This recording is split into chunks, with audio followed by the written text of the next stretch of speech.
डनकाशी news channel, सच है तो बोलेगा। गाजीपुर में मुकेश सहनी ने उत्तर प्रदेश में 101 दिवसीय आरक्षण अधिकार यात्रा निकालने की घोषणा की है। यह यात्रा सोमवार से शुरू हुआ, जिसका मुख्य उद्देश्य निषाद समाज को अनुसूचित जाति आरक्षण दिलाना बताया गया है। गाजीपुर में आयोजित कार्यकर्ता संवाद कार्यक्रम के दौरान सहनी ने यह घोषणा की। उनकी संवाद एवं रात्रि प्रवास यात्रा को प्रदेश भर में व्यापक जन समर्थन मिलने का दावा किया गया। कार्यक्रम में बड़ी संख्या में पार्टी कार्यकर्ता और निषाद समाज के लोग मौजूद रहे। कार्यक्रम को संबोधित करते हुए मुकेश सहनी ने संगठन विस्तार, सामाजिक न्याय, आरक्षण, युवाओं के रोजगार और निषाद समाज के अधिकारों जैसे मुद्दों पर चर्चा की।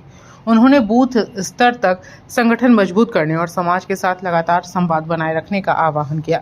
उन्होंने कहा कि निषाद समाज को वर्षों से केवल आश्वासन मिले हैं, लेकिन अब तक संवैधानिक अधिकार नहीं दिया गया। सहनी ने कहा कि समाज अब अपने सम्मान और अधिकार के लिए निर्णायक लड़ाई लड़ने को तैयार है। उन्होंने बताया कि आरक्षण अधिकार यात्रा के जरिए निषाद, मल्लाह, बेंद, केवट, कश्यप, मांझी, धीवर, कहार और मछुआरा समेत निषाद समाज की विभिन्न उपजातियों को एकजुट किया गया।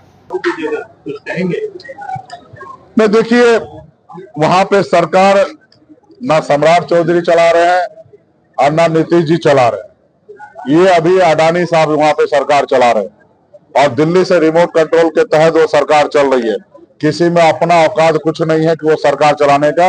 हाँ, वहाँ पे एक व्यवस्था बना है कि सम्राट चौधरी वो बिहार के मुख्यमंत्री है, लेकिन जो भी डिसीजन, बड़ी डिसीजन होगा वो दिल्ली से होगा या अडानी साहब बीच बीच में आ रहे हैं, अडानी साहब ले रहे हैं। अडानी साहब तो बिहार का विकास करेंगे, क्या लगता है? अब बिहार का विकास करेंगे कि विनाश करेंगे वो आपको पता होगा। देश में रहकर तो विनाश कर रहे हैं, जंगल को खत्म कर रहे हैं, लोगों को सिरिंज निकाल लगाकर खून चूस रहे हैं। आज इतना अमीर बन रहे, क्यों? जितना अमीर वो बन रहे उसका 1000 गुना कम हमारे देश का नौजवान अगर अमीर हो जाए तो हमारा देश का तरक्की होगा। आज देखिए देश कहाँ जा रहा है। 2 करोड़ युवा रोड पर उतर गया कॉकरोच बन के। आज देश का हालत कहाँ है? आपको तेल खाने के लिए कम करने के लिए बोला जा रहा है, आपको सोना खरीदने के लिए।